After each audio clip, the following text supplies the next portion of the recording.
India TV 9 news Maharashtra.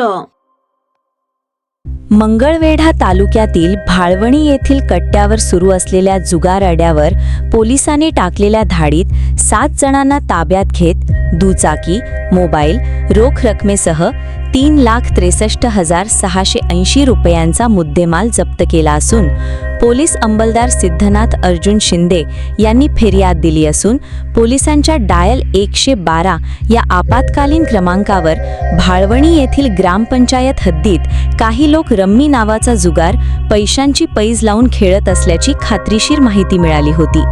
माहिती मिळताच police ठाण्याचे पोलीस निरीक्षक दत्तात्रय बोरीगिड्डे यांच्या मार्गदर्शनाखाली बोराळे दूरक्षेत्राचे पोलीस अंमलदार पो हे कॉ नवले पो ना दुधाळ चालक 2 पंचांसह सरकारी वाहनातून तात्काळ घटनास्थळी धाड टाकली।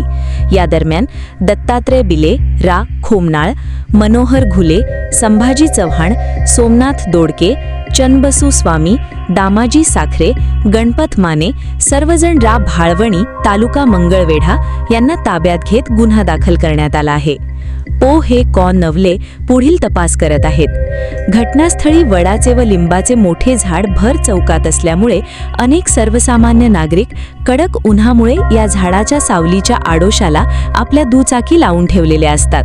मात्र पोलीस कारवाईत दुचाकी जुगार खेळणाऱ्यांबरोबर सर्वसामान्यांच्या देखील दुचाकी नेऊन त्रास दिल्याने संतापही व्यक्त होत आहे।